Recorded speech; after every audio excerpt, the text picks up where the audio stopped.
What do you guys want to talk about?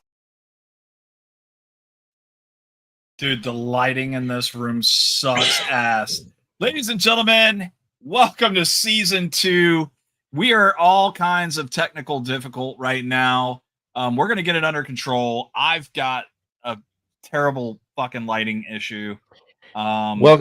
Sure I'm going to cut him. turning into Destro, right? Yes, I'm going to cut him off. Welcome to season 2 of Talking Shit. Today, we're supposed to have Rob Mello, but I'm not sure if that's going to happen or not. Hopefully it does, because he just messaged me, so we'll see. Other than that, how was your Christmas? I mean, I went on a cruise, so Yeah, I'm good.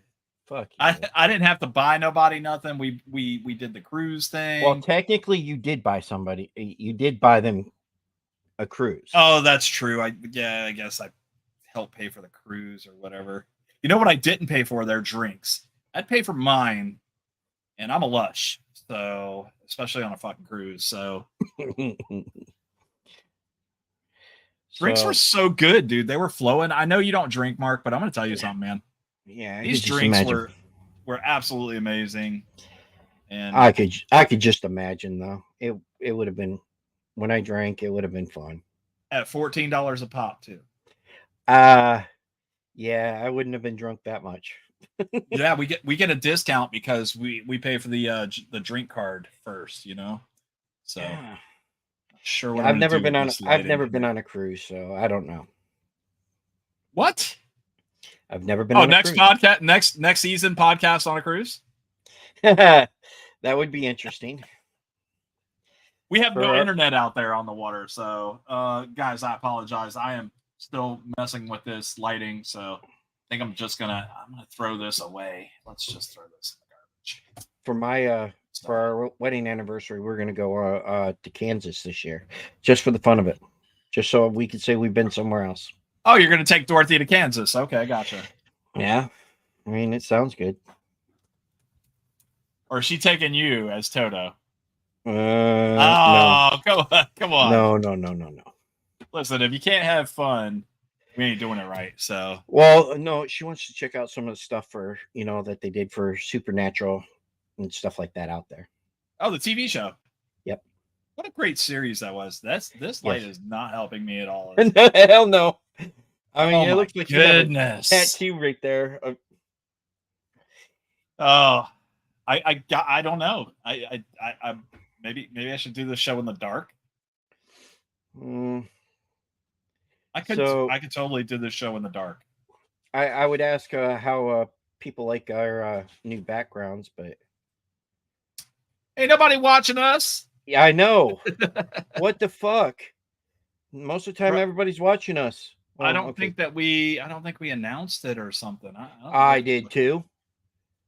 I was doing good, even though I've had, with my mom being in the hospital and stuff, I tried my best to, get everybody to know that he was going to be on. All right, run this show for a minute. I gotta fix it. I gotta turn. Oh, great! He wants me to run the show. Oh, fuck! I'm screwed.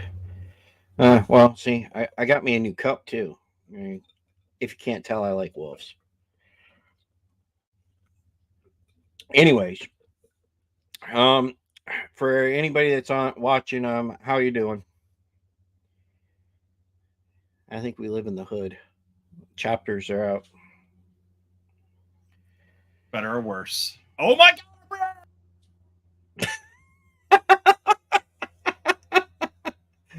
Oh shit, that's funny. Better or worse? Oh my god, this is it. I think we got it. Maybe. Hang on. As long as you're not up close. Okay. Go back a little bit. Back up some. Oh. How's this? Is this? It's as best as it's going to be because we have Rob on. Rob Mello from Happy Death Day. Oh, he's been guy. He's the bad guy. Yes, he's awesome at it too. So here's Yes, Rob. he is. It sucks out here. Dude, my lighting sucks. This is the problem I've been having, Rob. Jesus Christ.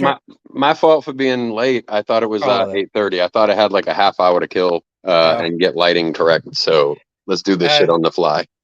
I can't listen. I'm still working on my lighting. So he's turning into Destro here. All right. We'll get there, man.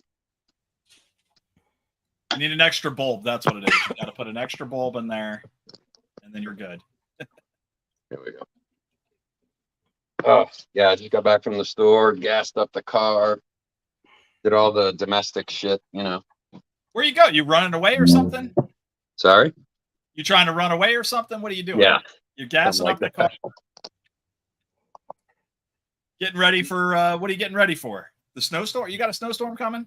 Oh, no. I had like a teaspoon of gas left. I was going to run out of cigarettes, you know, before tomorrow, before I could get to the store. So just, it's been a bit of a hectic day, you know.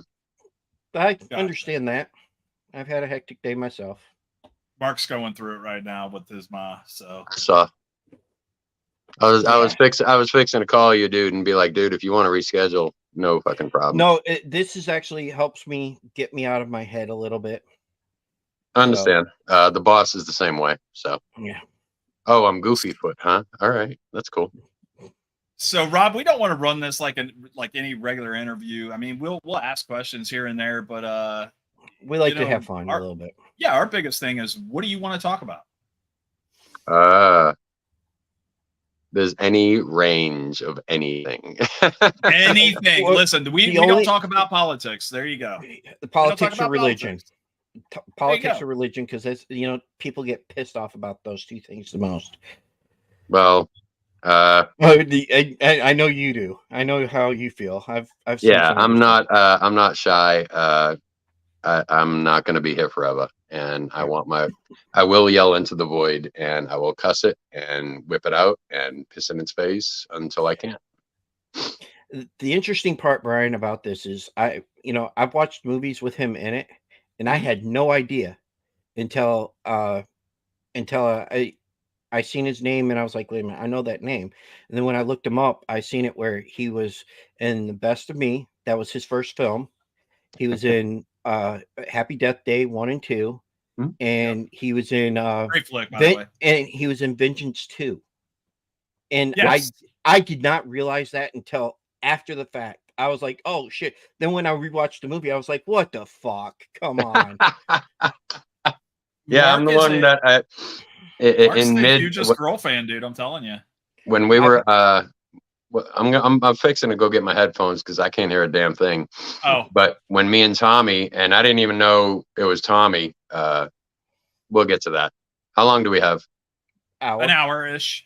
Or ever how long you want. That's the one I like. Sorry to the editors, but I am the editor. Oh, sorry, dude. This is why it's live.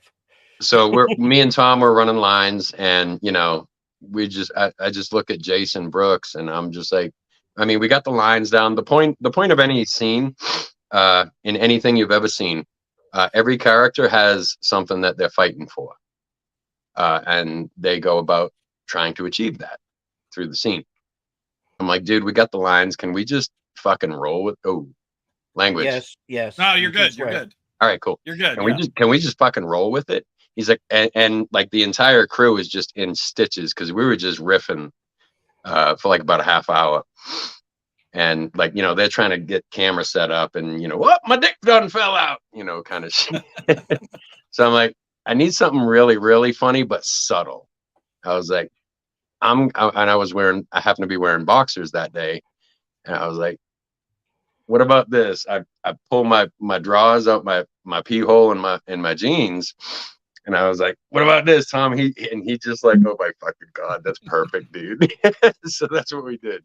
So pretty much every scene I was in, my drawers were purposefully pulled out of my pee hole in my pants. Tommy McLaughlin is the only one out of Vengeance 2, minus a few minor characters, that we have not had on this show yet. Ah, okay. Brooks. I've had That's something which Peter. you'll have to remedy. Oh, I will. I've had Jason Brooks. I've had Peter Anthony. Peter Anthony. I've had CJ? Sanaya. CJ was in October, at the end of Yeah. October. That was right CJ after was my fantastic birthday. too. Yeah. Everybody's been fantastic. Yeah. Oh, that great cast, great crew. Tam is in it. Tom Darcy, Matthews. all of them. Tom Matthews we had. Yep. I did not have what the hell's her name? The oldest daughter of Tommy. Loutsis, I want. No. No, that's Sanaya. I forget. Yeah, I'm horrible that's with the names, only dude. that's the other one that I forgot that we haven't had. So I gotta rectify that one too. But yeah, I've had trying to get Darcy on too. I'd like to talk to her again because I was on a different podcast at the time when I talked to Darcy, and her and Jason were rushing through interviews, so we didn't have much time to talk. And that's the whole thing, like that, and that's why if you don't turn something into an interview, and I don't know how you feel about that, Rob. If I turn this into an interview, you'd probably just be like yes, no kind of deal, right? I'd rather just have a regular conversation about, shit. Hey man, how did you get into acting and stuff like that? How did you get into this? Hold on, he might not hear you. No bueno. we're just gonna have to go au naturel. Fuck it, let's do it. Okay. Fuck it, we'll do it live. That's what you're doing. You're doing it live. That's why we're still trying to get this lighting under control. He is. He convinced me to do green screen, so this is my green screen today. It's groovy. It looks like you're getting your head knocked. Your noggin. That's why I picked. Yeah, that's why I picked it. He made a whole bunch of different ones, and I just downloaded a bunch. What is that? The rock and roll Superman Wolfman? Super Wolfman? It's the talking shit werewolf. Okay. But he's late for his podcast. So he's like, oh shit, I gotta change and grab my mic. Hit the stage. That's right. I had to come up with something. I was like, oh, this is pretty dope. Let's it looks groovy, man. Yeah. Yeah, we have a bunch of different ones that we're gonna keep trying. Oh shit. Okay. All right.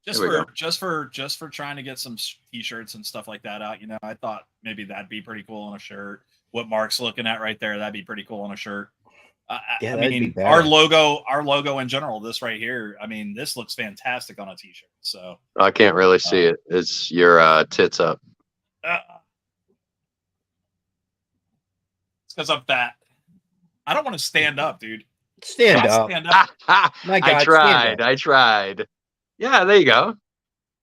Show it off, man. Yeah, that's pretty groovy. I dig it. You guys are into wolves. All right. Well, that was my idea. I love wolves. I love Native Americans. I love wolves, stuff like that. So we're looking for the logo. Just trying to figure out a logo for Talking Shit. What is Talking Shit? I mean, we're just a couple of guys that just like to BS and shit, So, the whole thing with his picture, he was like, whatever we get, let's try to incorporate a wolf in there. I'm down. Let's go. Yeah. So. Well, I mean, come on. I got wolves all over. I got a husky / wolf who I can't get to gain weight at all. She looks like she's malnutritioned. And I'm like, and I look at your huskies, and I'm like, what the fuck? Well, my guy's pretty chill. He's not even 2, and he's already pretty chill. Mine's scared of course, he's still a fucking husky. I don't know why mine's scared of everything. Really? Yeah, she's just scared. She's more of women than anything.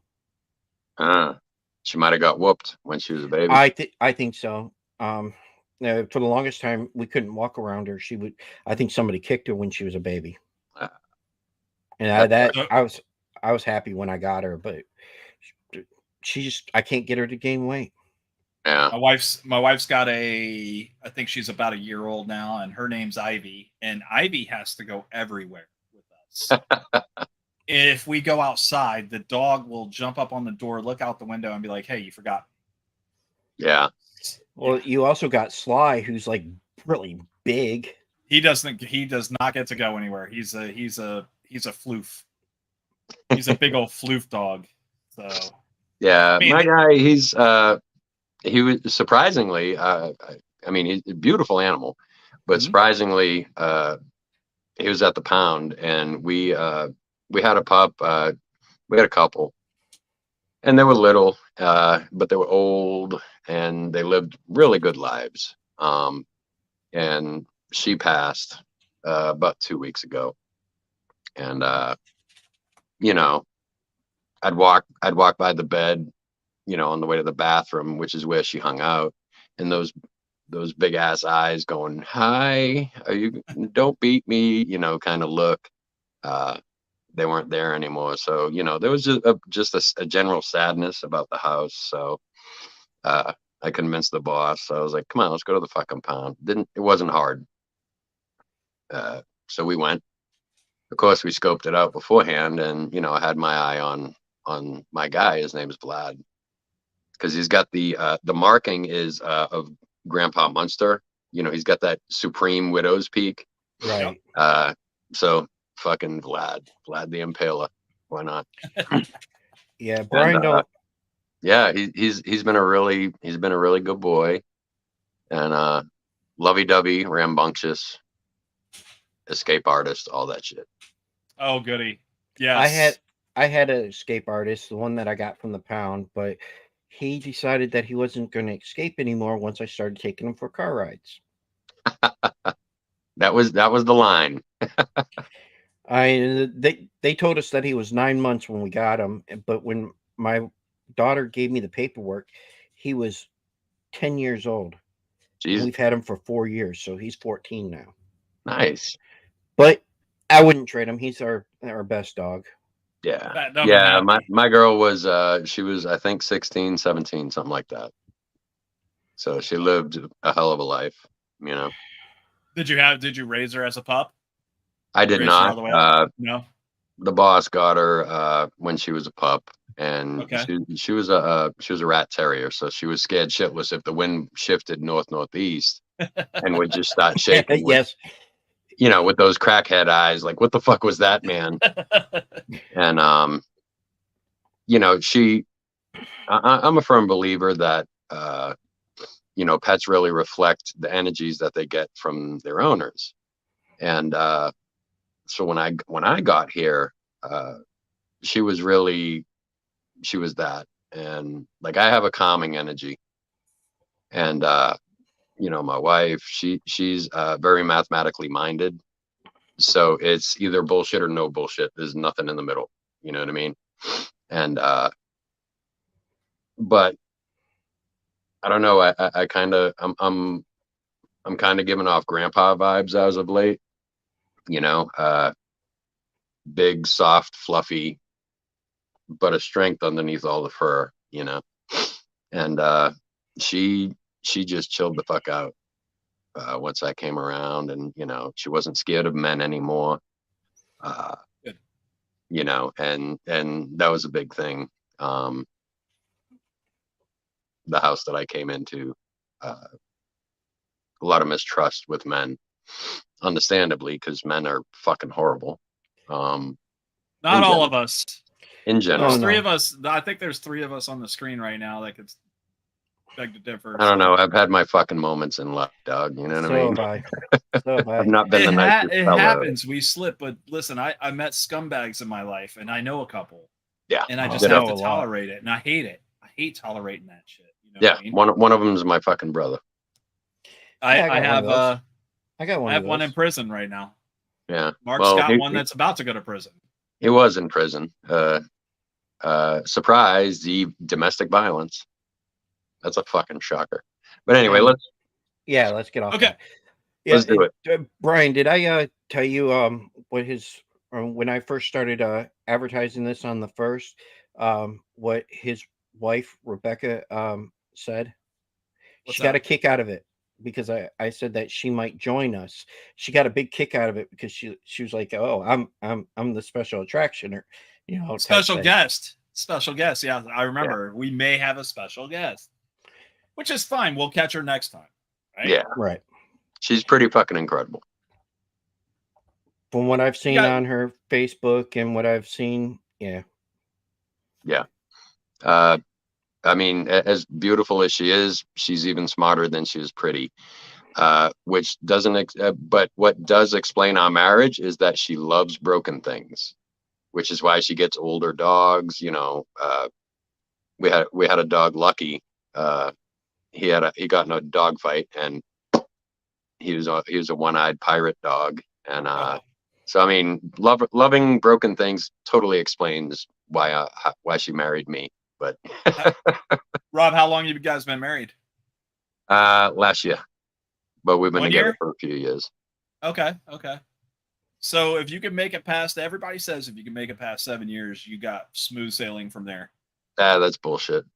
Yeah, I that say is bullshit. my aunt and uncle were married for like more than 25 years, and I thought, oh, nothing. I was little, but nothing's coming between these two. And I don't know what happened. One day they just woke up and didn't love each other anymore. I was it takes time, but I think marriages last as long as they should, as long as they need to. You know, Mine's still going. I'm going on 24 years married, 26 go. with my wife. I don't know how she tolerates him. You say the same thing about yours. You're going on what, 25? About the 26? Same, 27, 26 or 27. Yeah. There you go. That's a good thing. I mean, as long as I didn't get married and just stay married for a little while. I got married because I was like, I really enjoy spending all my time with you, and that's what I really want to do. You know, I told my wife. I don't think any of that's changed. That's me and her. You know, of course, you know, you first meet somebody, it's, you know, what do they look like? Do they look like Quasimodo or not? You know, so her gorgeousness, I was just like, hey, but you know, it turns out, you know, as you get to know her, there's as with most people, defenses are put up, but I suppose I just have a way of, like, you know, if you operate on this frequency, I have a way of turning it the fuck down just naturally. Yeah. And so it's kind of, she calls me her rock, and I'm like, okay. But yeah, we get along famously, man, you know. I told my wife I got married just for the fun of it. And she was like, "Oh, great." And then she's the one with the rubber chicken. Pretty much. Smashing a pie in your face. And no, that was the wedding cake. She did do that. Nice. Rob, that's what I'm saying. As long as you have like certain things in common and common respect for each other, there's no reason any marriage couldn't go. But she dared me to smash her face with the cake. Did you do it? No. Oh yeah, you were scared. She beat your butt. I had kicked your ass, Mark. I'd do it now in a heartbeat, but not that. Why live in fear, man? See, learn from that lesson. Rob, let me ask you this: how old are you, roughly? If you don't want to give it out, I don't give a fuck. 48, I think. I was born in 75. I got a birthday coming up this month, actually. Hey, it's funny. Yeah, not that so much older than us. Yeah, I'm 47. Gonna be. No, you're 46 right now. 47. Hey, you'll be 47 this year. Oh, you look good. Way fucking old, dude. Oh shit. I got blurry. And when? Yeah, you did. When did you get into acting? Initially, well, I mean, I had done like plays in school and stuff like that. Okay. And I mean, I enjoyed it. I didn't really have the real big one I was the lead in a Woody Allen comedy, Don't Drink the Water. And I had to basically play Jackie Mason type character, you know, over the top New York Jew kind of guy. Okay. And I mean, I'm in a college. You're from Boston, though, right? Not New York. Right. Okay. But Jackie Mason, yeah. So, like I had out of the whole script, I had like half of it. In addition, I was going to college prep school. In addition to homework, you know, football, dealing with a fucking girlfriend, this, and this. So I had half of it, and my wife in the show was my smoke mate in fucking high school, and she was a 6 foot, 300 pound redhead, the funniest fucking woman you'll ever meet, super talented, funny as fuck, and but in high school she was we'd get off school and go to the house and just blizz away and just listen to music, laugh, blah blah blah, what you do in high school. So we had this, it was just me and her, this one scene, and it wasn't like a gymnasium or a theater kind of setting. It was it was a choral room. It was very intimate, and it was just a scene between me and her, and I completely blanked. I had like 3 pages worth of shit I had to say, and I completely fucking blanked. And Lou, she's trying to prompt me, and I'm like, it ain't fucking landing, baby. So I look out in the crowd, and I'm like, you know what? And then I start goofing with the crowd, trying to hopefully jog, and front row center, it was mostly students, and most of the students were higher than giraffe titties. And they're cackling, they're laughing. So there was a seat next to somebody's grandma, poor woman. So my character is an elderly fellow who happens to be a bit of a flirt. So I'm flirting with somebody's grandma for about 5-10 minutes. The crowd is dying, pissing themselves laughing. She's all flustered and shit. Boom, it kicked in. I knew what I had to say.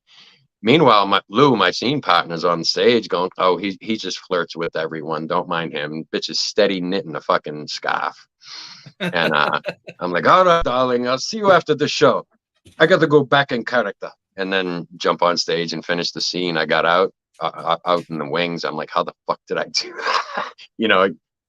It was a quick change. So I had people ripping a shirt off, sticking the new one on, and I'm just standing there going, how the fuck did that happen? That really just happened. That's awesome. That's Yeah, awesome. it was that really you were cool. able to bounce back from it too. But I didn't really study any of it till about 35, till I was 35. Okay. And So, and when you got this role for Happy Death Day, how did that transpire? If I can. I was in New Orleans, and it was an in-person audition. Which, by the way, if you have the opportunity to do an in-person audition with legitimate casting directors, you dumb bastards, and legitimate projects, do it. It was an in-person audition. It was just it was listed as Half to Death is the title of it, and it was an independent horror film. I'd done a couple before, and so I went up, and it's this mean prick son of a bitch, and it was actually the hospital scene. I was supposed to actually kill the guard. They were supposed to film that, but that didn't, and but that was the scene, that was the audition, and I'm steady racking my brains. I got the energy down. It was just basically a sub personality. It's just boom, I can click it. Mm-hmm. And accent easy as fuck, but like the logistics of it, I'm supposed to be in a bed, but I'm standing up. So I called my boy in New York, Derek Roberts, fucking incredible actor, great guy. He's like, dude, just make the wall behind you is the bed and lunge at the fucking camera. I'm like, that's and so I worked it out.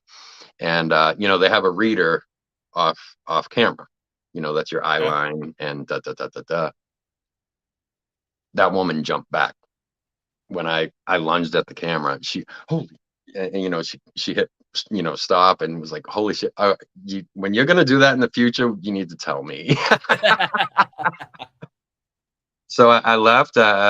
It felt good. Texted my agent. I was like, I think that one went really well. Have a great weekend. I love you. Went home. Weekend transpired, and it usually takes about 2 to 3 weeks for them to go through all the auditions for because there's a certain deadline. And I got a call from my agent, and when she calls, it's always bueno. So I got a call Monday morning. was like, hey, you think it went well with Liz Coulon, who's the casting director for New Orleans? I was like, yeah, I thought so. Why? Did she say something? Then insecurities start jumping in. I was like, all right, my fly was up. I didn't smell, this, and this.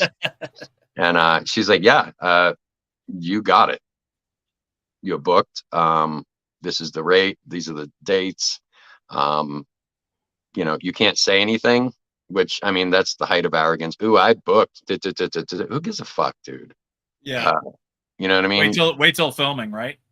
Well, I mean, wait till you sign the contract, but I mean, wait till it's out. I mean, the plumber doesn't go to the fucking Waffle House going, I plunged shit today, and everybody starts snapping photos and shit. You know what I mean? It's silly. And about your job. So you couldn't tell anybody. So you got to keep this big secret. Well, yeah. I mean, we didn't know how big it would be. Okay. I didn't know any of the people. I hadn't gotten that far in Shameless to where I would have known Ruby. But yeah, dude, it usually takes a while to get the final pieces of casting done. But I was the first one in New Orleans because I asked him. He was like, dude, you just scared the shit out of me. Chris said that. I was like, all right, cool. Yeah, my daughters made me take them to the theater to see Happy Death Day. What'd you think, man? Be honest. And when I first watched it, I was like, okay, it was Groundhog Day with a twist. Yep. But then, I actually watched it again this past weekend with my wife. We watched 1 and 2, and I'm like, okay, and then when it came to your scene, I was like, okay, now when you took off the mask, I said, that's who's going to be on my show. And she goes, oh, okay, I know who that is. Yeah. She goes, and the first thing out of her mouth was, he was in Best of Me. I'm like, Boom. yes. I was like, yes, because me and my wife went to the theater to see that. I tell you what, man, I look good in fucking cornrows, didn't you? Sorry, Danny Trejo. Didn't you work with Danny Trejo in a film? Yeah. What movie was that? Badasses on the Bayou. Badasses on the Bayou. I feel like I remember this. It had Danny Trejo and Danny Glover were the two main guys that I remember from the film. But he actually, that was my first big, I don't know, production. Yeah, I'd done indie stuff, local stuff in Tampa, Florida. But we're not far from there, by the way. An hour from us. There you go. And so I scored that one, and I'm just like, oh wow. Like I get there like 2 hours before I'm supposed to be there, and I'm like in awe because I'd never seen trailers. I'd never seen a base camp. And I'm just like, holy shit, wow, and like this one of the carpenters come up. He was a temp carpenter. He's like, hey man, how you doing? What are you here for? I was like, oh, the movie. He's like, oh, cool, yeah, me too. What are you, a painter? You look like a painter. And I'm like, well, I do paint. He's like, yeah, I fucking knew it, man. I was like, no, but I'm actually in it. He's like, what? Yeah, dude, I'm gonna act in it. And he was like, oh my god, I'm so starstruck. And I'm like, shut the fuck up.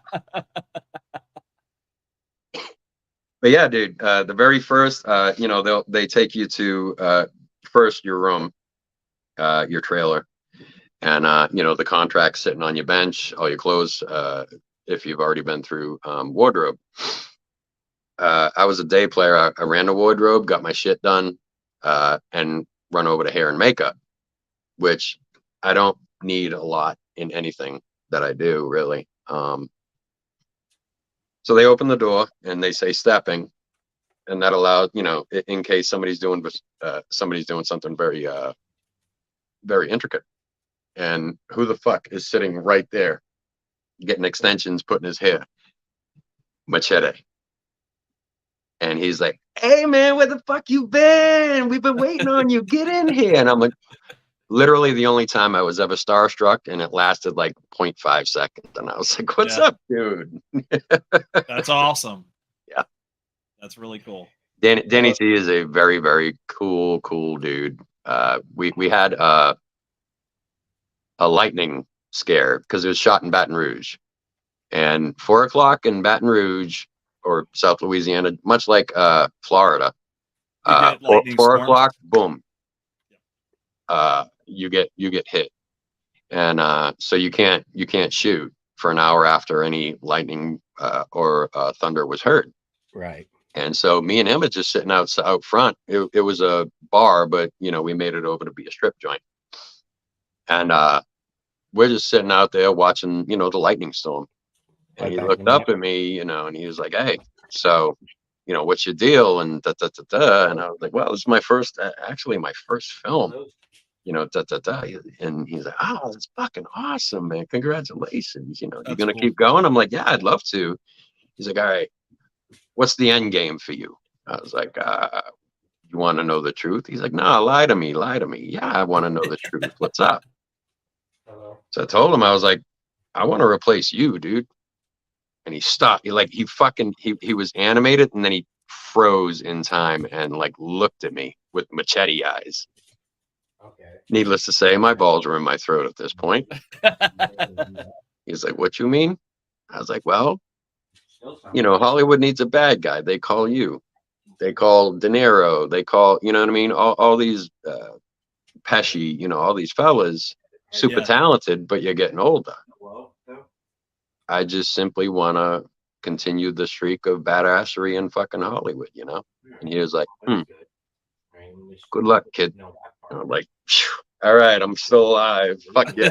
He didn't throw you out on your ear. He didn't say, "All right, that's not going to happen," or anything like that. He gave you the blessing, like, "All right, cool." Yeah. In the scene, I get shot in the leg. And I legit went through 3 women that were cast as extras to be strippers. A couple of them, they were just, "I can't fucking do this." I'm like, "What kind of ad did they put out?" This is specifically what you'll be doing, And it wasn't nothing filthy. It was just like a totally clothed lap dance and shit. And they finally landed on this. She was a bartender at Scores in New Orleans on Bourbon Street. Okay. She was the one. So chuck her off, try to get away from the 2 of them, and in the leg. So while we're on the ground, and Danny T is supposed to stick his finger in the hole and wiggle it around to get the information out of me. And he's like, "All right, this is your shot. I want you to really you should really go for it, because it's a close up on the 2 of us. He knows the shot.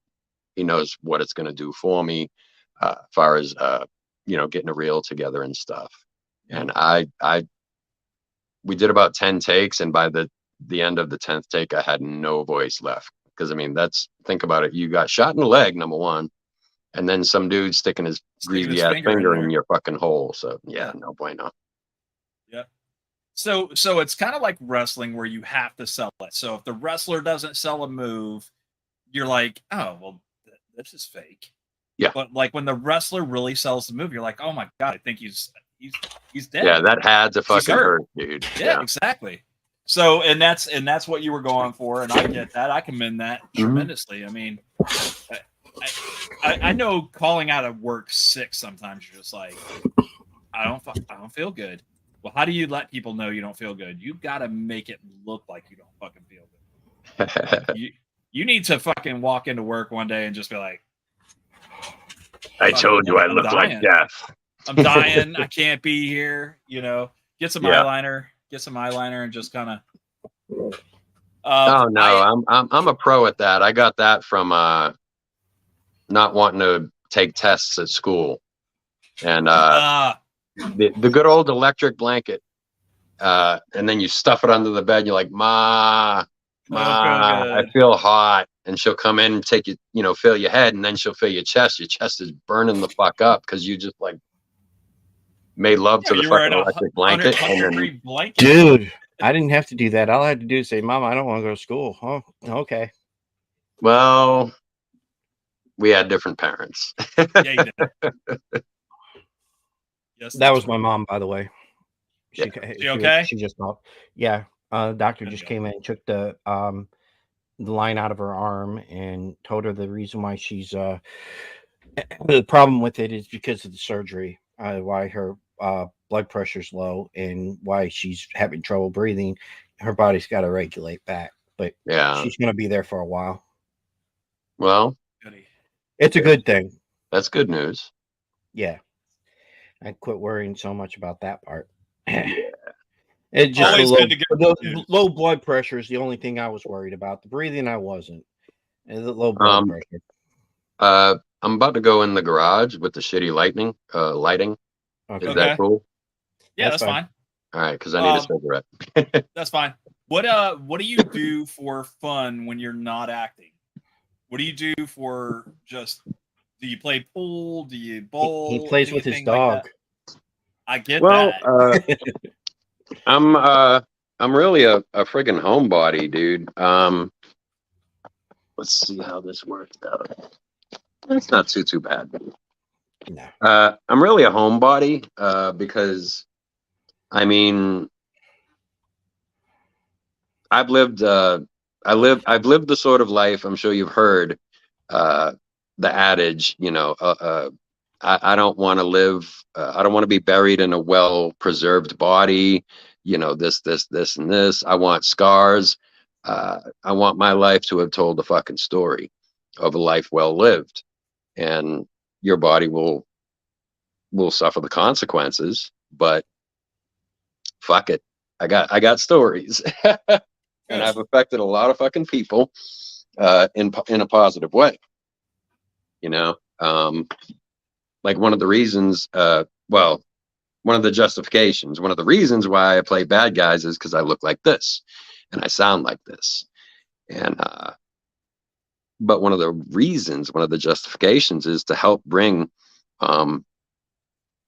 awareness and funding to mental health in America. It's a shunned and grossly underfunded area of the medical world, especially in the United States. I agree.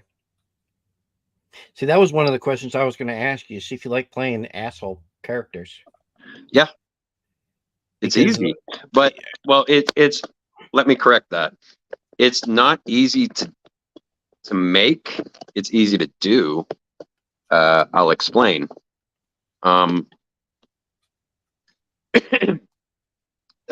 In order to do that, I'm a very peaceable sort of fellow. I haven't been my whole life. I've been brutal in my life. I've been nasty as fuck. So the things that get you in that mindset to where you instantly see red and anything near you that's moving is going to get fucking killed. You've got to be able, as an actor, you've got to be able to click that cylinder. I'd mentioned earlier, it's that character is a sub-personality.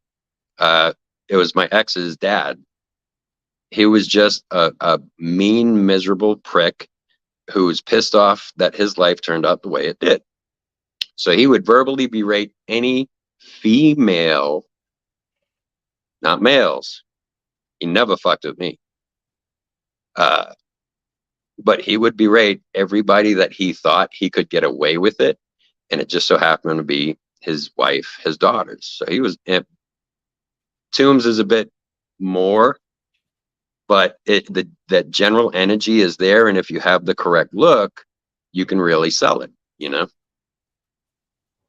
But yeah, I love playing the bad guy because nobody's born bad, dude. That's a learned thing. Yeah, everybody gets there somehow. So how did Toombs get there? So my job as an actor is to figure out birth to page 1 of this entire human being. So something happened in John Toombs' life that made him eventually end up on an interstate killing spree, shooting cops, shoot any damn body. I don't give a fuck. Something happened that something in his mind broke, and that's my job to figure out what it was. Where was the disconnect? Yeah. Besides, the bad guy is way cooler. How's this? Luke Skywalker or Darth Vader? Who's cooler? Oh, Darth Vader. Darth I Vader. rest no my He's got- fucking case. He's got the best look. He's got the best voice. He can kill you like that. You know. Well, I mean, that's why a lot of I'll take this for example. Why a lot of wrestlers like being a bad guy, because they don't have to pretend to be something that they're not. Yeah. And I mean, I have days where I just feel like being a fucking asshole, I got days and like I get that. paid to do it. Bueno, you I know. don't get paid to do it. I need to jump in the other job field over there with him, because there's days that I want to just fucking tell people to fuck right off. Yeah. Karate chop motherfuckers in the throat, punch them in the face, whatever it is. And just think But at that- the end of the day, I'll quote the guy in the show Glow, Gorgeous Ladies of Wrestling. At the end of season 1, he was trying to convince old girl to be the heel, and she's like, "But I'm sweet." He's like, "Don't fucking worry about it. You get all the cool lines and you wear all the cool clothes." Yep. That's it. I was still pissed when they I wasn't happy when they canceled it, but the way that they ended it, it ended fine. Yeah. Well, I mean, it was only for a certain amount of time. I distinctly remember watching it on TV downstairs. It was 4 years or 4 I seasons. mean, yeah.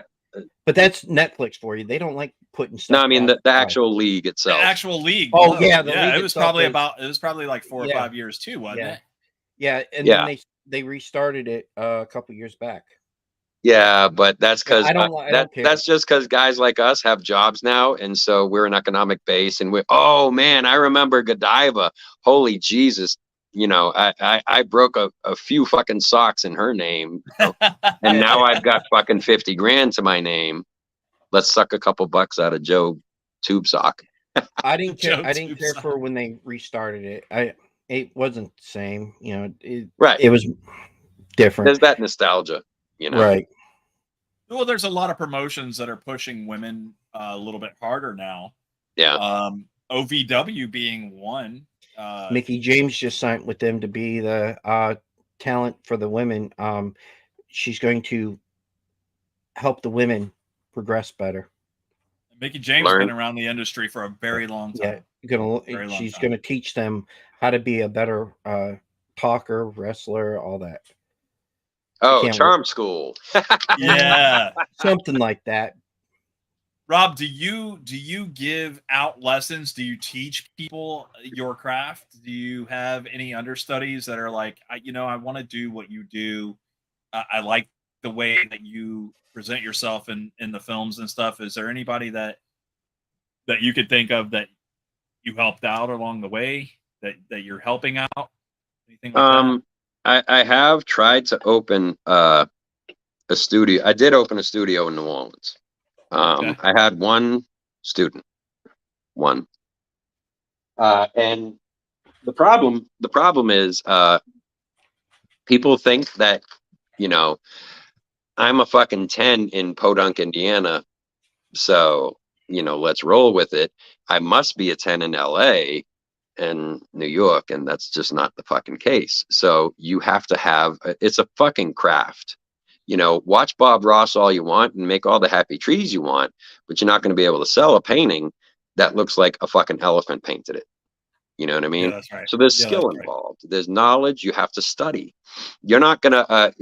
A lot of people do these, and it's ridiculous because if you look up the teachers of these, like on Facebook, a lot of these teachers, you look up their curriculum vitae, or even their IMDb, they've got like 2 fucking credits, and they're guaranteeing, that you'll be. No, dude, that's not how it fucking works.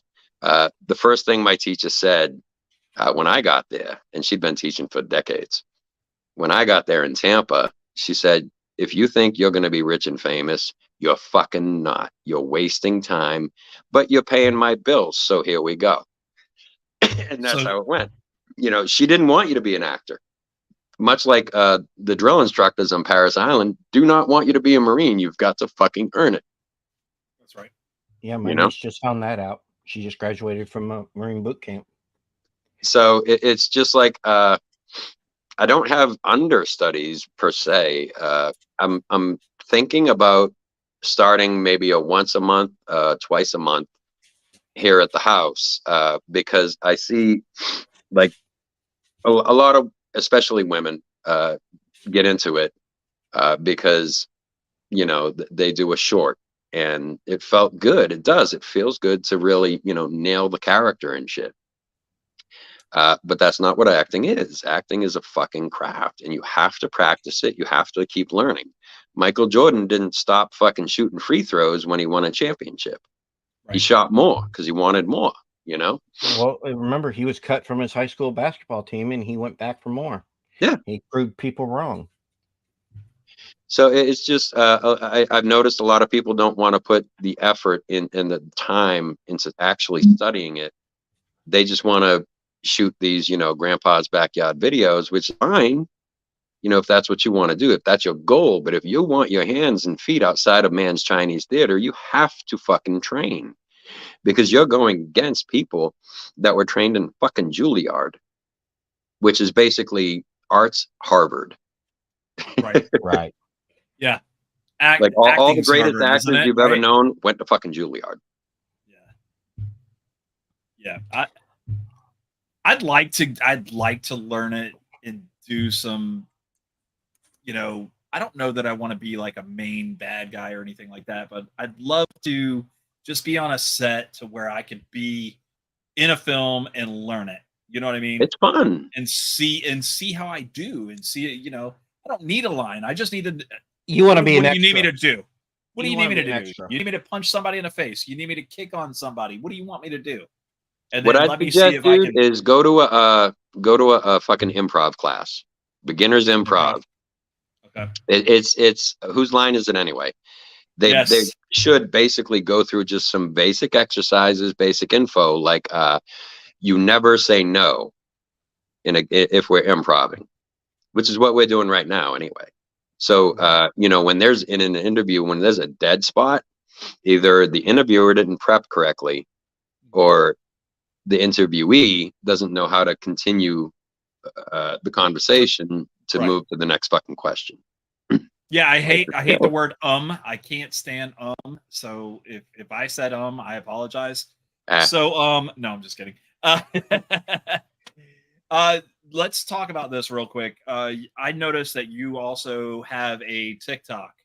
I know it, and there's a lot of guys and girls out there that have TikToks. Is there anybody that you follow on TikTok that you go, oh man, I really want to work with this person, or I'd love to do something with this person? Oh, as far as acting goes?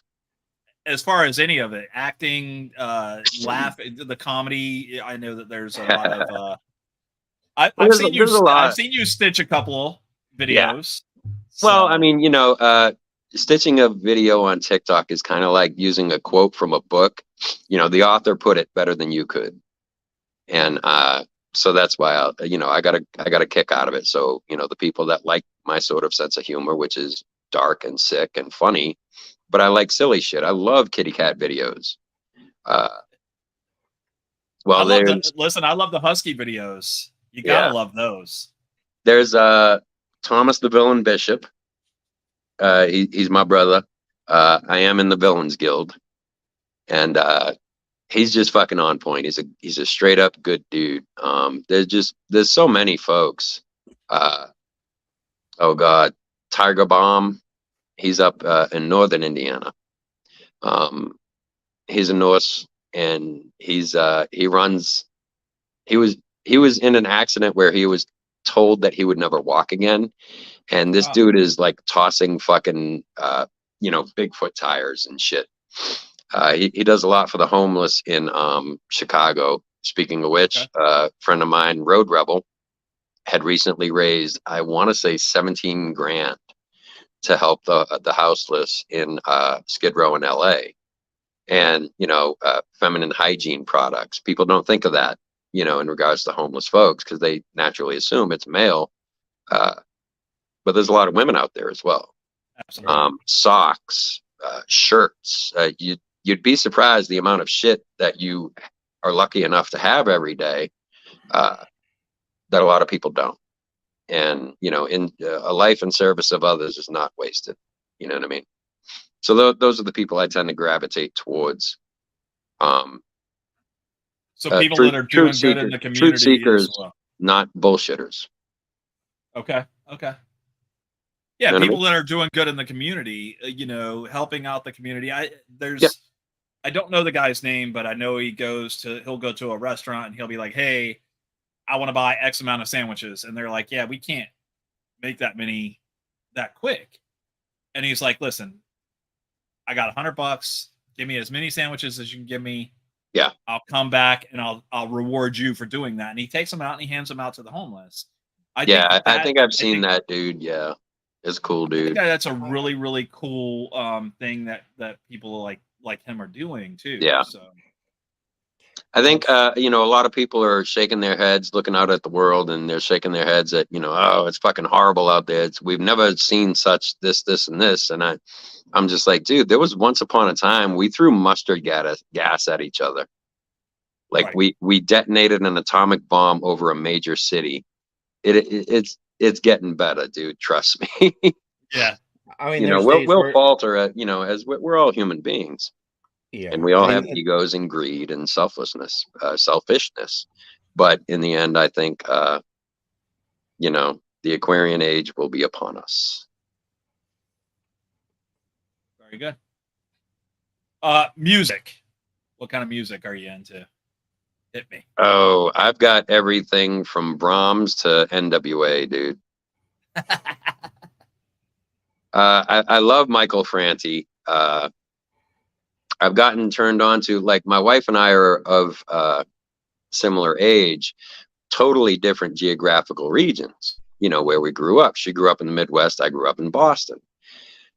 So it was, well, my particular taste, I think the first album that you ever bought with your own money, not, $5 from grandma every birthday and you accumulate, the paper route or, shoveling snow or whatever it is you did. The first album you bought speaks a lot to you, and mine was Run DMC Raising Hell. I was about to say that was mine. Yeah. Mine And was I actually got the Beastie Boys. nice. Yes, I know. I got hell help for in it school. because rap was very, very new. Right. And it was just starting to infiltrate the burbs, and you were starting to hear it more and more. And I distinctly remember being called a variety of names that I will not and cannot repeat. I could, but I won't. My second CD or tape was DJ Jazzy Jeff and the French Prince. Mine was Ice-T Power. Did I get the iced tea? You know what? Listen, what was the thing where you put the penny on the thing Oh, the and penny you sent it in and you got a bunch of tapes? What the hell Columbia was House. that? Columbia. Columbia House. You remember Columbia House? Yes. That's where I got Obviously. DJ Jazzy Jeff and the Fresh Prince, because they were sending me 6 tapes and I paid them a penny. You Nice. didn't realize that you had to pay more afterwards. Dude, I was a kid. I don't give a crap. I sent Yeah. them a penny. They sent me tapes. End of story. Well, I think for me, music, a variety of things, but what really juices me is a good crescendo. And I can't really think of any band better at building and then executing a crescendo than Queen. So Queen. I was right there with you. I was just gonna say it out loud real quick. I was like, it's gotta be Queen. well, I mean, as brilliant as Prince is, or was rather, sadly, and Bowie as well, they're I like the flair for the dramatic that Freddie brought to that band, Yeah. What's you want to know something interesting? I've seen more operas than I have concerts. That's crazy. That's kind of crazy. Like, and how are these operas? Because I've been to concerts and I love going to a concert, because by the time I get home at midnight, 1 o'clock in the morning, I can't talk because I've sung my heart out. So operas, talk to me. I've never been. Well, you've got to internalize it. You can't, throw whip your tits out and throw a beach ball at an opera. But I think people that, well, what I've observed, a lot of people that go to operas, you know, straighten their backs a little bit more. They dress nicer, they talk nicer, this, that, and the other thing. I'm just there for the fucking music, dude. And so, yes, I'll dress the part and I'll be quiet and internalize the music because I've run it through my head 10 million fucking times already. So, for instance, my dad brought me to Phantom of the Opera in Boston when I was a kid, and you know, there's when you listen to some music, and that one's really good at it. We used to listen to the London cast, the original London cast, totally in the dark with those big ass stereo speakers from back in the day.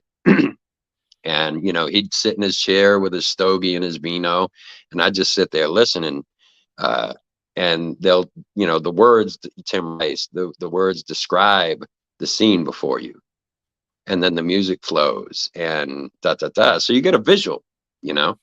And so when you get to see that visual exactly replicated on stage, I lost my shit. Me and my old man crying like fucking Niagara fucking Falls. I go, oh my God. Meanwhile, everybody else all around us is all hoity toity. And I'm like, fuck that. You know what I mean? I'm here for the enjoyment. I paid my fucking ticket. Well, he did. But you know what I mean? Music is a great common denominator in the world among humanity. Is food, mathematics, and music is the common languages to me. Gotcha. What'd your dad do for a living, Rob? He was a traffic manager at a plastics company in Boston. In Boston. So how did you end up in Florida? How'd you end up in Tampa? Just because of Oh, acting? Jesus. So I've been married 4 times. This is my 4th wife. So my second wife was a Marine as well, and she was getting ready to go out, get out of the Marines, and so it was either Alabama, where she was from, or Boston. We wanted to be near family. We decided Alabama because it's way cheaper. Things didn't work out, and I met my ex-wife, Mindy, 3rd wife, there. I actually was cooking or waiting tables at an Applebee's, and she was the new girl, and she was supremely incompetent, and that was no fucking bueno. So she fucking hated me when we first met, but she's from Florida. And the town we were in Alabama, unless you had a certain last name, and I'm sure this goes for a lot of small towns around the world, unless you had a certain last name, you ain't going, there is no upward mobility. So we decided to get the fuck out and go to Florida. And, you know, I had family there. That's where she's from. So she had family there. So turns out my family was a little more accommodating. And landed you in Tampa. So, I mean, do you miss Tampa? Do you come back and visit every once in a while? Well, we started in Brandon, went to Lakeland, okay, O-Town, yeah, O-Town, and then Clearwater Beach rather, and then we ended up in Tampa. Okay. So we kind of jiggled around for various reasons, mainly fucking money, because we didn't have any. Of course. And she was pregnant with twins, and she carried them full term. They're actually asleep in the other room. They're, holy shit, their feet are bigger than mine, dude. They're 12. You know what I mean? Make a motherfucker feel old, why don't you little bastards? But I'll trade you. Listen, I'll trade you. Yeah. I got a 25-year-old and a 21-year-old. So I got an army of offspring. I'll leave it at that. They're all, and it's ridiculous. They're all beautiful. They're all supremely talented. Everybody has struggles, you know, and it's kind of my job to help them however I can, you know, be the best versions of themselves. Right. But Florida, yeah, I mean, Tampa has a unique flavor. The drivers are fucking horrible. course. Do we know that? We know that. But that kind of, I mean, I'm from Boston, so I can drive. But you know, the I don't know, the vitriol with which people drive in Tampa kind of prepared me to drive in New Orleans. I've never been to New Orleans, so Oh, you gotta I'm ready go, for dude. that. I'm ready Don't for go that during trip. Mardi Gras, I'm telling you. Oh no, that's I got a friend that's already asking me, "Hey, you want to get tickets and go to Mardi Gras?" And I'm like, "No, that's going to be a no Nope. from me.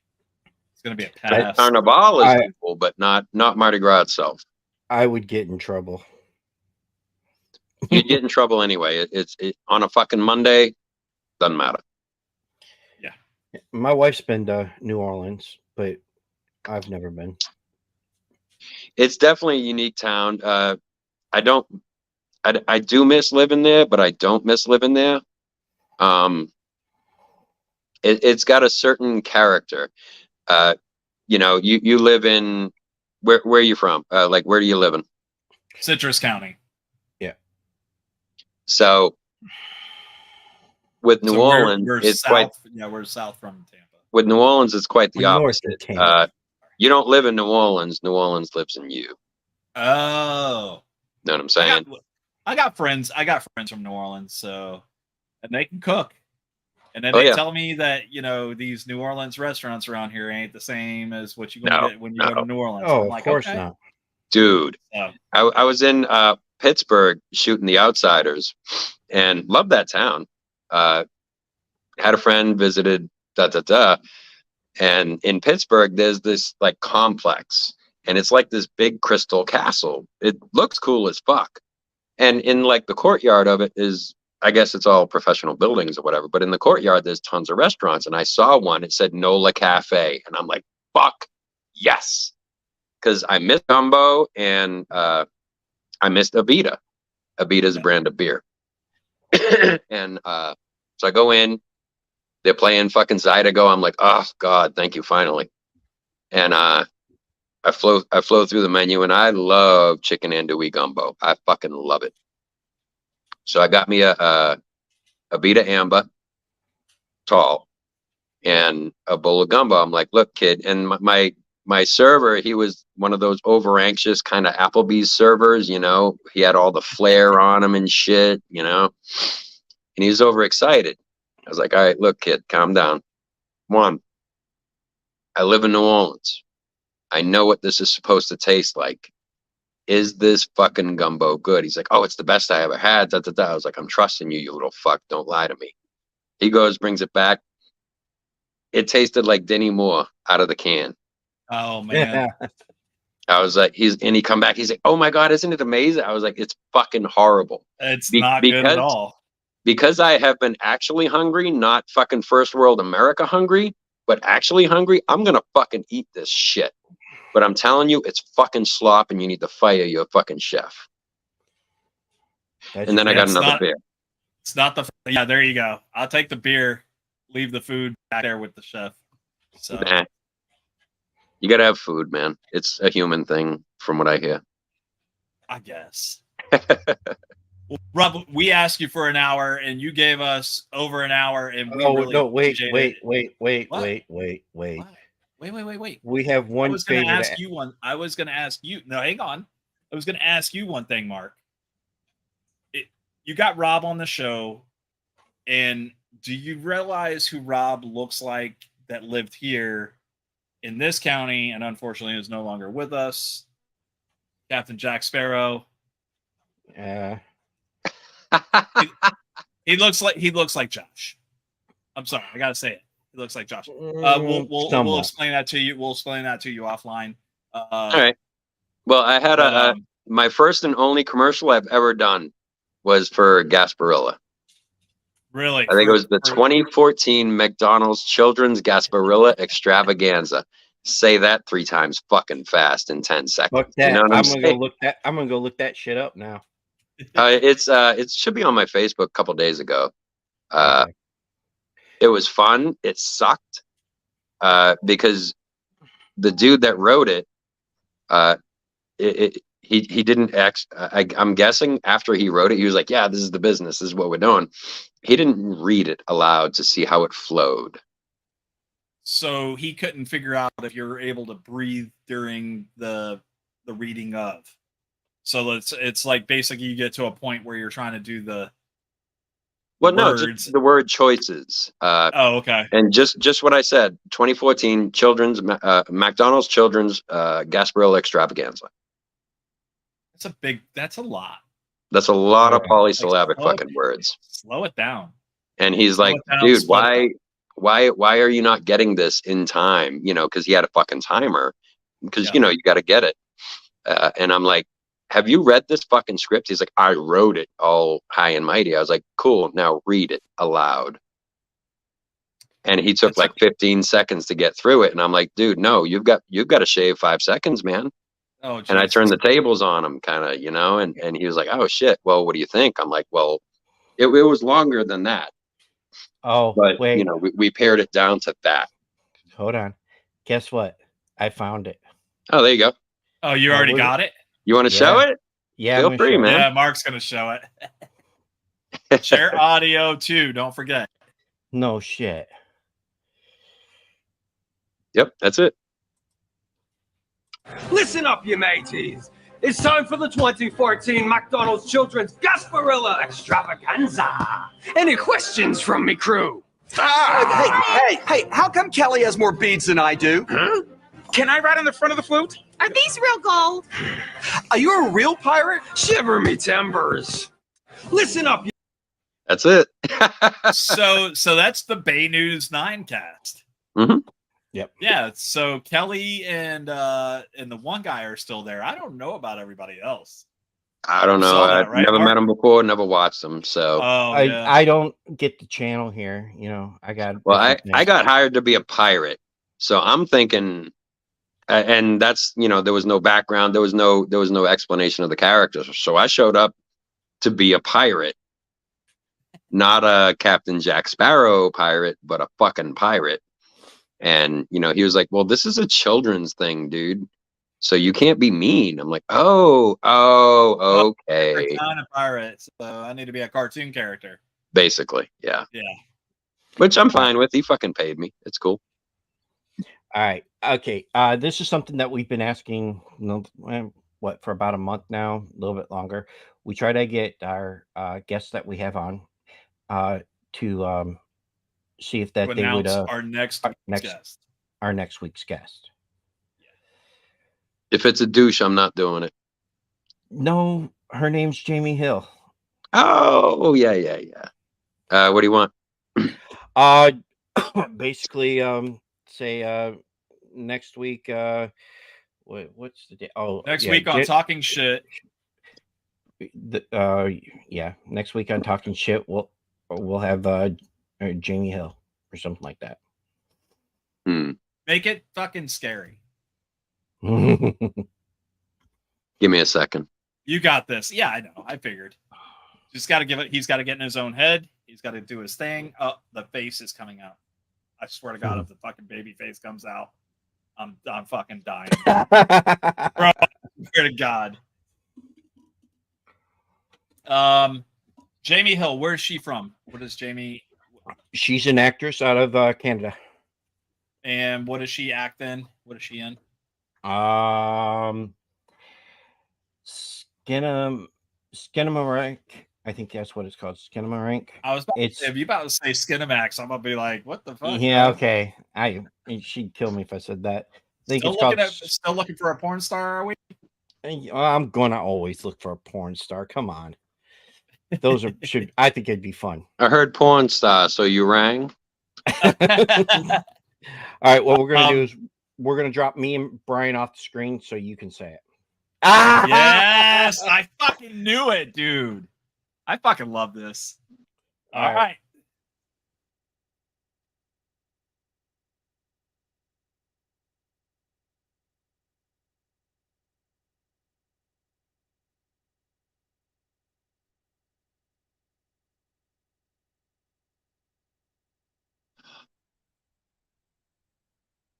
Next week on Talking Shit, join Jamie Hill. Little girl. How's that? That Bro, that scared the shit out of me. Was that loud enough? I Oh, love. Yes, dude. That was fantastic, Rob. Thank you very much. This for is that. my bathrobe. The boss got me for Christmas. It's a bathrobe with a fucking hood. Listen, I told Mark, I said, if Babyface comes out, I fucking am gonna die. And sure as shit, fucking Babyface came out. Yeah. What was? Can I ask you real quick? What is the name of the character? Is there an actual name for Babyface? No. There was They never. never gave it. There was No, never an no. actual name. No, the killer was ambiguous. I was the red herring because Did you play the character the whole time? I mean, some of them, a lot of them, well, stunt people are cheaper than me. Oh. Of course. So some of the ones, I wish I had the bong scene. That was fucking brilliant. A lot of the scenes was a stunt guy. The hospital was all me. Ooh, you want to hear something funny? Well, yeah, you said however long, so fuck you. We're going longer. The hospital scene where she, I'm chasing her down the hall and she sneaks through the door with the chain on it, and it stops me because I'm bigger, and I kick it open and then go chase her to the bell tower, right? Well, we shot all the hospital stuff in an abandoned LSU teaching hospital down on Canal Street, and it was funny as shit because I ran out of cigarettes and I had about 2 hours to kill. So I'm in my my hospital PJs, with your ass hanging out. I just straight walk to the store because it's fucking New Orleans. I straight walk to the store with my wallet, get a pack of smokes. Nobody looked at me fucking cross-eyed, dude. That'll tell you about New Orleans. But so I mean, it's these big ass, heavy ass metal industrial double door, and so, Chris is like, all right, so here's the deal. We shot the run down the hall, and I mean, I ran the 110.6, so I'm pretty fucking fast. And like the dolly, they couldn't move it quick enough. So they put the poor cameraman, my buddy, the Steadicam. That whole shot was a dude shot with a Steadicam in an office chair, and some poor PA running like hell, dragging him and trying to keep up with me. And so, okay, we got to the door. So it's real chains, real door. It's it's a fucking hospital. He's like, all right, dude. So what we're gonna do is everything and everybody's gonna be on the other side of the doors. Jess will squeak through. She'll run past camera. Then you bolt up. Try to grab her. You can't get her. And then you kick it. You kick the chains once. You kick it twice, and then you freeze. And then we'll replace the chain with a breakaway chain. Kick the door the third time. It blasts open, run past camera, and that's the fucking scene. We're done for the day. I'm like, all right, cool. So you really want me to lay into it? He's like, kick the fuck out of it. I was like, dude, I'm a Marine. He's like, even better. I'm like, okay. So I don't know if you know what an Ari Alexa is. It's camera. 12 Years a Slave was the first Oscar winner that it was shot on. They're worth $250,000 base package. We had two of them on the other side. In addition to Jess Roth, the director of photography, everybody was on the other side of this fucking door. I give it one kick, and on my second kick, literally, not just the doors, but the fucking frame went falling. I kicked both double doors off its fucking, not off its hinges, but off its framing, and it fell towards $500,000 worth of equipment, the fucking star of the show, and like just everybody. And I can't stop it. I can't hold on to it, and everybody, just like the 3 seconds of, oh fuck. And then nothing, it didn't hit anything, didn't hit anyone. And I'm just like, oh my fucking God. Oh my God. You did exactly what you were told to do. I did. Just did it better than what they told you to do. Well, If then what the structural integrity could handle. Yeah, exactly. But Props got a Hey. lot of shit for a lot of things on HDD. The original mask had, the eyelid or the eyeball thing, the black part. Yeah. That was actual, like screening from like a screen window. Somebody just, hot glue gunned these chunks of screen on the fucking eyeballs. So when I pull the mask off and, for that scene, Chris was like, dude, I want you to be as fucking like leeringly creepy as possible. You got it? And I'm like, fuck yeah, I got it. Because I'm an empath, and I mean, I have made love to women, so I just I looked at, and Jess is this itty bitty, super talented lady, but I mean, she's tiny. So I pulled that shit off, and I looked her up and down. I was like, the shit I could do to you. This is in a monologue. You know what I mean? Just the worst parts of you. But that when I pulled it back, the screening started scraping my nose, unbeknownst to, I didn't even know. But I pulled it off, and they cut, and all right, Rob, what the fuck? Why is Rob's face bleeding? Why is my fucking talent's face bleeding? Props! And Props got chewed up again. Because they fucked your face up. The screening fucked your face up. They didn't know. I don't know. I don't know whose fault it was. I don't whatever. But Props got a lot of shit on that on that shoot. It was funny. You want to see something really cool? Yeah. What you got? Whose wife identified me as Ted Mark's Cole, the wife. best of me? Mark's wife. Is she available? Yeah, probably. You might want to see this. It's really cool. Hold on.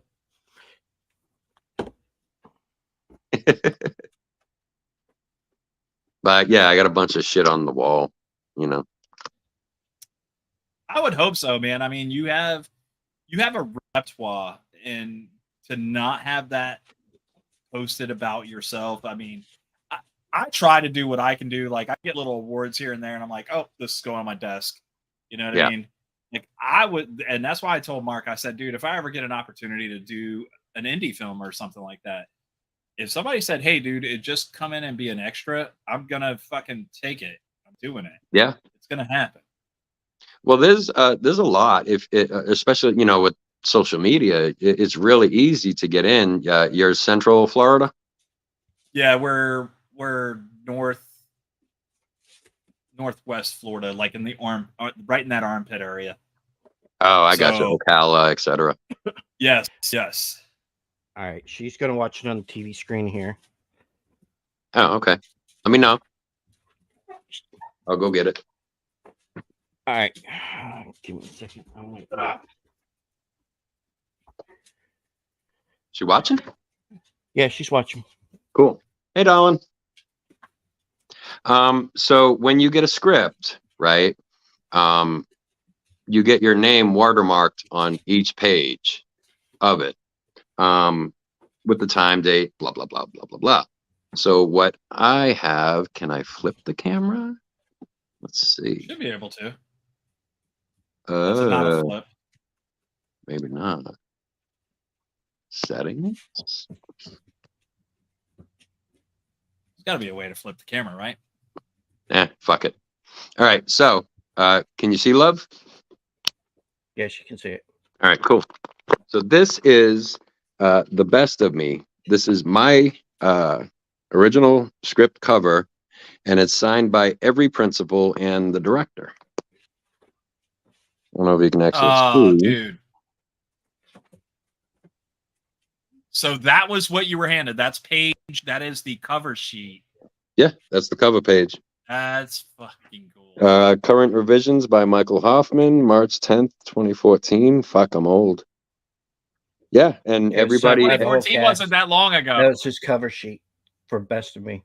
Well, everybody that signed it was like, oh man, that's a really good idea. I should start doing that, because there's literally no other one in the world. That's what he wanted to show you. I don't know if you can. Well, let's go in the house. There's better lighting. That might do. Yeah, there's how many you have everyone's signature on there. Yeah, all of the principles of the best of me. That's You know what's cool. fucked up, dude? What's up? I was so broke and so desperate not too long ago that I was willing to sell that for like $500. Pass. Damn. Yeah, dude. Hey, I It's bought like a lot. I bought It's a like lot a of different Stallone stuff. thing, though. Huh? Stallone sold his dog, and then once he Yeah. sold the script for Rocky, or not, yeah, for Rocky, came back and bought his dog back. Yep. So if you did sell that and you were like able to make more money, I'm sure you would have been like, hey, I need to buy that back. Oh, I Well, guarantee he could get more than 500 for it. There's that's the marquee poster. So the theater in New Orleans, I'd flown out to LA to do actually the tower scene. We had to do that on a sound stage because the one we shot in New Orleans was no bueno. And so we did that. And so, doing voiceover and pickups and stuff, I'm like, this is going to be a really good fucking flick. And this is on the heels for Blumhouse of quite a few fucking hits. So I'm texting my agent. I'm like, Mom, this is going to be fucking good. So I got up with the local theater in New Orleans, AMC theater. And I'd done this for the best of me. Production sends some posters out, you sign them for the people and blah, blah, blah. And got a hold of the GM and he was like, yeah, we don't do that. And I'm like, well, that's bullshit. I've already done that, but okay, whatever. Called Bloom, nothing. Called Universal, nothing. I'm like, fuck it. You know what? We'll just go. So I brought my kids to the show and, we had a blast. And right at the elevator scene, when I pulled the mask off, like the theater was packed, but it was mostly kids. I was probably the oldest one there. And these couple girls behind us is like, oh my fucking God, who the hell is that? He's so creepy. And I turn around, I'm like, it's me. Now shut up. You're ruining the movie. And so, we got out in the lobby and we got fucking flooded with people, which is cool. I hung out with every one of them. But in New Orleans, unless you're like actively committing a crime in front of a cop, the cops don't really fuck with you. So the GM and a couple of cops come barrel assing down the hallway. What's going on? Break it up. And, my kid's like, dude, relax. That's my dad. He's in the movie. And so, the crowd cleared and we're leaving. And the GM comes up to me. He's like, oh, Mr. Mello, is it? I'm so sorry. I didn't know I'd had extra security. I'm like, what are you talking about? I was like, dude, I literally talked to you on the phone 3 weeks ago to set up kind of a signing thing, give people something to remember it by. And you said no. He's like, oh, Jesus, that was you. I mean, we get so many weirdos. I'm like, dude, you could literally look me up. If you took 2 seconds, made that much more money, whatever. But as an apology, he gave me the fucking marquee poster. Hey. And those are the invitations to the premiere in LA. I don't know if you can see. Yeah. I mean, that's fucking cool. Oh, we got a ton of shit. We got a ton of cool shit in this house. I don't have cool shit in my house. Sure I do. do. I do. It's Mark a bunch of does. toys. I got toys up the ass. A bunch You of. got a cool background. Well. Oh, my buddy Terrence in Indiana.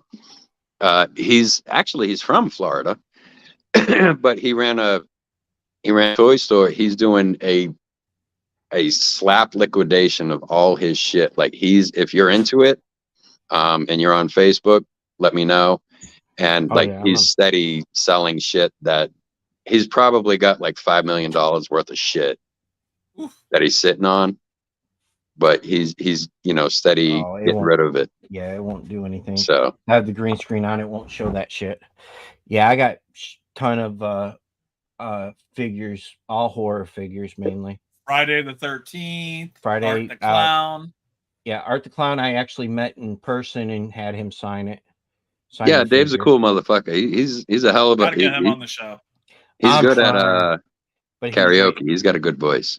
I was trying to get him for February 8th show. our anniversary show, and unfortunately he can't do that because he's actually doing Terrifier 3 at that time. You want to know what's awesome about Dave? I've got a friend of mine, young lady, very sick. And, we're friends and kind of to keep her spirits up, I made her promise, because we're built of the same sort of metal, we're tough and it takes a lot to scare us. And so when next you go to the hospital, remember your promise, you're not going to be scared. And she has, her name's Kira, a little girl in North Carolina. And I messaged a bunch of friends. I'm not going to name names, but just to ask them to shoot a 10-second video, say, hey, I'm me. Kira, I wish you the best, speedy recoveries, et cetera, stuff like that. 2 seconds, right? To make a kid feel great. I've got one response, and you'll never guess who it's from. CJ Graham. Dave. It's from Dave. Yeah. Dave. I think Dave. if you reach out to people like CJ Graham and Ari, Well, I'm sure CJ's in the fucking mountains, dude. You got to send smoke signals to get a hold of that motherfucker. Hey, it took me a few months. It took me a few months to be able to talk to him. But once he messaged me, his wife handles his social media. So Yeah. Oh yeah. But She's much to his benefit, because if you've ever met him, then you've met her. You'll understand why. I've talked to her a few times. I asked her, how do I get a CJ to sign something for me? And she goes, okay, this is how. And so I'm going to get one of my figures. I don't know if I'm going to get a figure or if I'm going to get one of my masks. So you're going to get a killer wreath from her. So I got Ari to sign this one, or I got three of them with his name on it. But I was thinking of having CJ sign it, but then I look at my figure and I'm like, I don't know which one. He sells machetes too. Yes. His wife actually makes killer wreaths, which are it's a Christmas wreath, Christmas style wreath with the machete. It can be signed by him. It is absolutely fantastic. Yeah. If you haven't seen that, I mean, check out her website too, because that is fantastic. Oh, Ruby's a friggin' sweetheart, dude. Like we for Bloodlines, I got there, and I'd met Jay Brooks a couple of years prior, and he's just, if you've never met Jason Brooks, he is the sweetest fucking human. Like if I like dudes, I would be chasing his ass. You know what I mean? Because that's the sort of mate I would want. He's just a fucking sweetheart. Yeah. Unfortunately, Naomi, that bitch, snatched him up. Bitch, I will scratch your eyes out. But no, that a pair of awesome individuals. But I'm out front of the hotel, drinking a beer, smoking a butt, going over the script, and this scraggly looking hillbilly hippie dude walks by, and hey man, I was like, hey, what's up, man?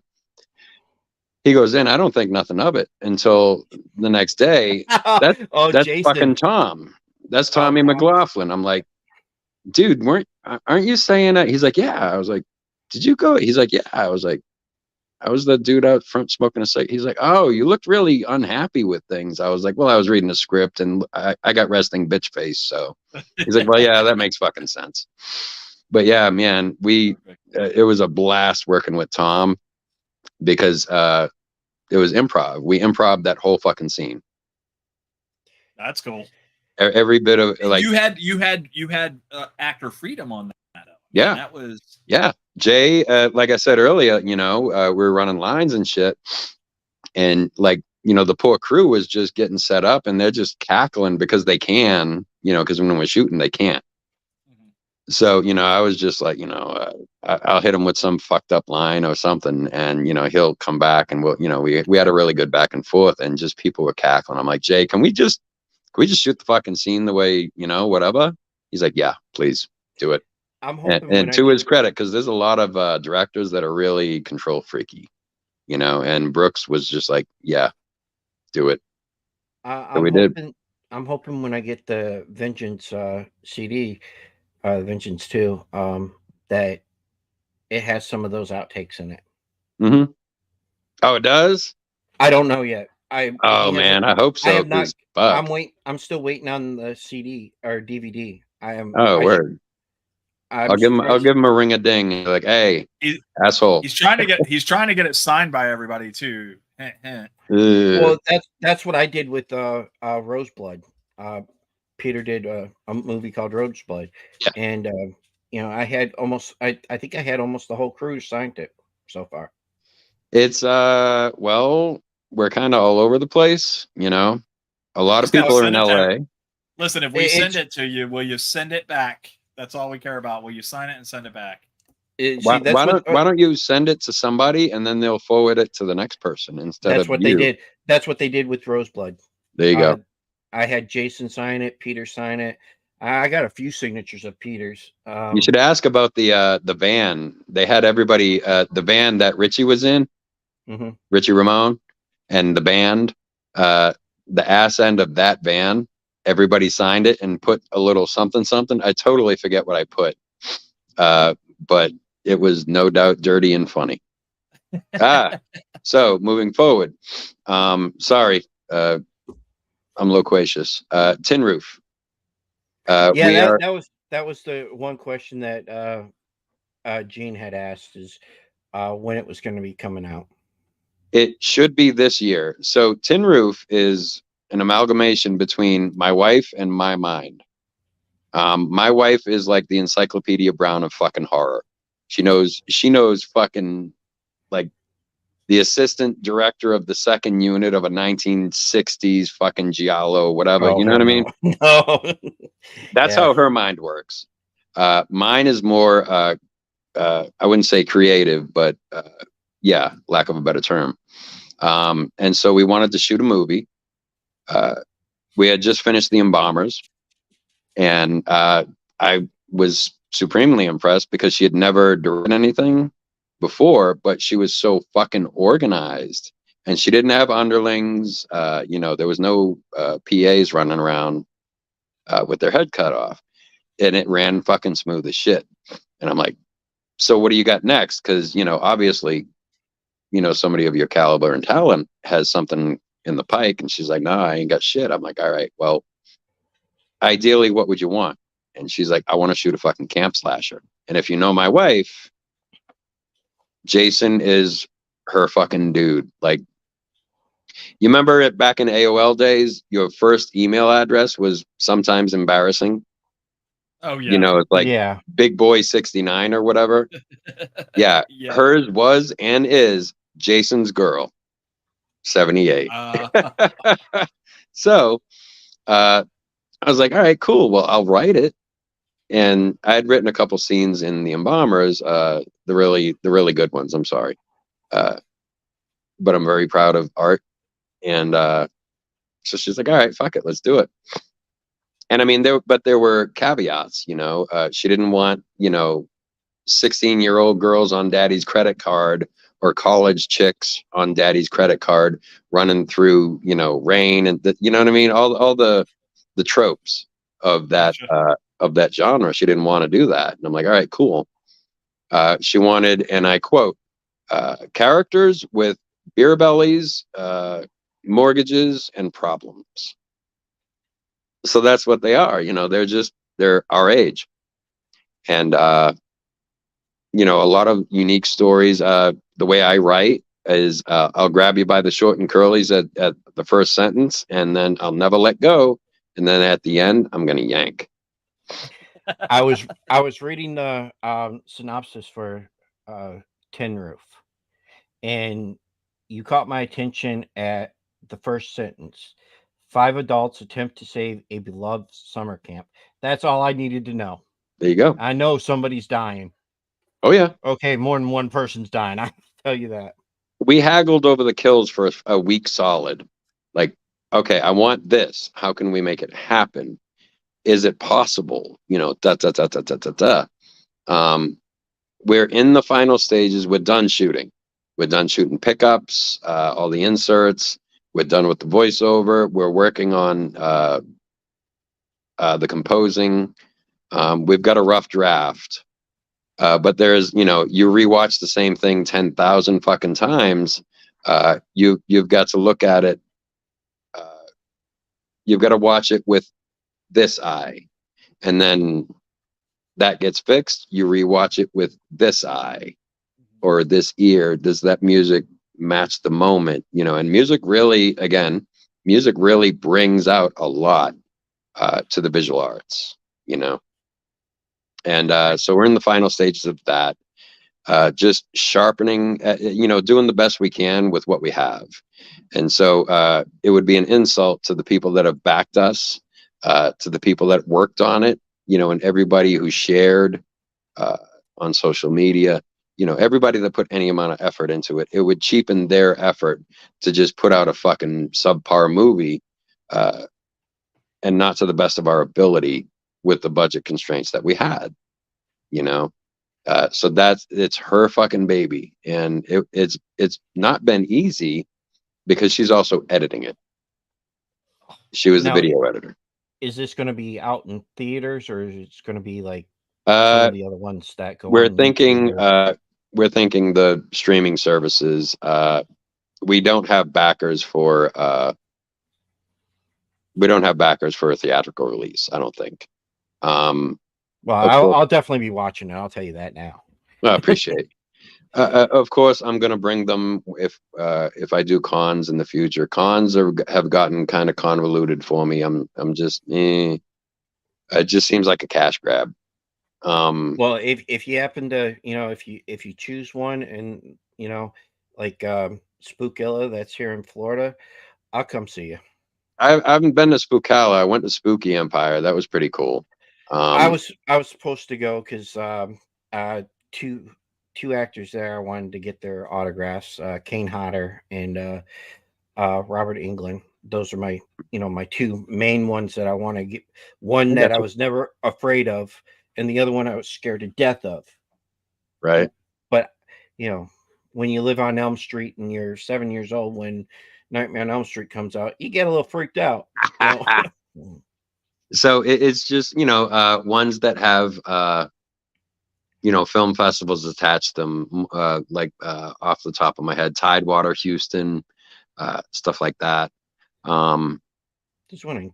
We're definitely going to enter that. Anthony Pernicker over at ihorror.com. He's a friend of mine, you know, and he'll give me some free promo shit. But mainly it's just what we're trying to do here is make movies for kind of like the Wu-Tang Clan. They made the sort of music that they wanted to hear. Well, we're going to make the movies that we want to see. And we're currently in development of lack of a better term, Kentucky Fried movie. Interesting. Dark comedy, fucked up, funny, just stupid, silly Stuff you don't see anymore. Yeah. And I hear that all the fucking time, you know, comedians can't be comedians anymore. Yes, you can. You just have to know what you're fucking doing. You can't just blurt out the N-word and, you know, think of it as funny. Yeah. It's not funny. Yeah, there has to be context. There's art to it, as always. Right. Because it's the performing arts. But like, I hear that all the time, and just, I've got a terabyte worth of stuff, probably two, worth of stuff that I've just written over the years, you know, and whether it be an idea, I've got a fucking novel on there that's 360,000 words in. I just hit the fucking wall, couldn't finish it. You know, I just got a ton of shit on that, and I just scoured it and picked this. And those are the skits we're going to do. You know, everybody involved, like our DP is going to be our fucking audio guy, you know, our boom operator. And that for the indie film scene is going to be really helpful, because if your DP is feeling sick and he can't shoot on a certain date, which is unpredictable, there goes that whole date worth of production.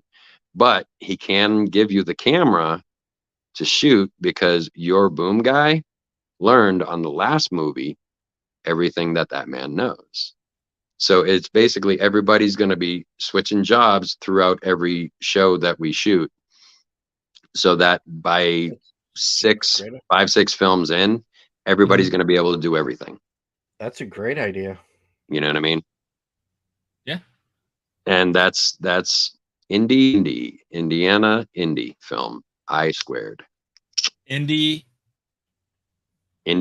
I squared. Which I thought up actually, in bullshit sessions with my wife, and she's mathematically minded. I thought of I squared, and I texted her. She was rather unimpressed. She will say otherwise, but I distinctly remember she was rather unimpressed. And I'm like, dude, that's right up your alley. It's fucking math. What are you talking about? And yeah, but anyways, yeah, we're looking at this year for Tin Roof. We haven't titled it, but our Kentucky Fried Movie is going to take at least a year to shoot, because we don't want to inconvenience folks. We're not going to be able to pay shit. It's just everybody has an idea. They're going to write a script. Like the PA, the clapper girl for the Embalmers, is going to be directing her own scenes that she's written in the Kentucky Fried Movie. You know what I'm saying? Okay. So we've garnered a nice little nucleus of super talented people in fucking Indiana, of all places. I squared, baby. I squared. Yep. To shoot a film and show, not just the outer world, but the inner world. Dude, we ain't gonna make Lawrence of fucking Arabia, but we're gonna make a movie that we're gonna sit back and laugh our asses off, and it's gonna be funny as hell, and it's gonna be fun to make. And that's the point of the arts. Well, one of them. That's all. Well, I mean, I could go, but that's around about all I got for you fellas. For now. Yeah. Well, once you watch Tin Roof, well, I'm sure we'll talk again. But here's another piece of homework you could do is jump on YouTube. Love is Black and White, and put my name at the end of it. And that's the very first film that I wrote and directed. And it's biopic. Well, autobiopic. Rob Mello. Okay. Got it. Love is Black and White, Rob Mello. Yep. And that's that stems from my dad. Like he marched in Boston in the 60s, civil rights marches and shit like that, which is very hard to do, because Boston's very racist, and especially at that time compartmentalized. So people from one neighborhood did not cross the line into the other neighborhoods, kind of thing. Right. Okay. And so when I told him I was going in the Marines, we went out for Chinese, and he was like, look, the only heroes that exist are dead. So get that notion out of your fucking head, kid. So keep your head down, and don't join the military to become a hero, though. No. And the other one was don't bring home a black chick, which I thought I'm like, I went off. I'm like, whatever. My grandparents told me the same thing, and then it was like, I don't care who you bring home as long as they're respectable. And so yeah, watch that and then let me know what you think. But watch it all the way through past the credits. I wrote the speech on the credits. Okay. Well, I wrote the whole fucking thing, but I just subscribed to the channel. So Rob, is there for your YouTube and your in your TikTok, do you want to put those out there so people can view you on there? TikTok, yeah, but YouTube, I don't really. I mainly watch the Boston Celtics and the Bruins, recaps now that football season's over. Some congressional committees and stuff like that, but I don't really have a channel. Okay. You know what I mean? But yeah, I mean, you're more than welcome. Please do check out LBW. It was a really good, really poignant film. TikTok, I forget my name. Just look for me and just put in search Rob Mello. Yeah, that's what I did. I got a rather distinct look, so I don't look like the power lifter in Venice or the DJ in London. So Right. oh, Yeah, shit. I think on your TikTok on your main page, it's the picture of you doing this. It's Yeah. this without the finger. It's just the face, and I'm like, That yeah, was shot on. that's the page. That was a still from Bloodline Okay, on set. that's cool. That's cool. Yeah, the still photographer runs around, snaps photos, candid moments, etc. Then you got to use those photos, though. That's the whole thing. I mean, they're yours. If you Well, ever look technically through, no, but through some of his photos, a lot of his photos, he likes to flick people off. yeah. It's because I'm number one. Well, yeah, and I like to smoke cigarettes next to no smoking signs. I don't know. It's just my way of sticking it to the man, I suppose. All right. Rob, thank you so much for your time this evening. It's been an absolute pleasure to get to know you in depth even more. And yes, we will check out your YouTube channel for Love is Black and White by Rob Mello. So not your YouTube channel, but on YouTube. Yep. And then, of course, follow him on, if you're not following him already, Mark, on TikTok. I already got him. Don't worry about that. Okay, good. I got him. Mind your own. He's all over it, you punk. How do you think I found all this shit? I do all the work. You do the research? Get the fuck out of here, this guy. Yeah, I know. Well, that explains quite a bit, doesn't it? This fucking guy. All right, from us here. Thanks for having me, boys. fellas.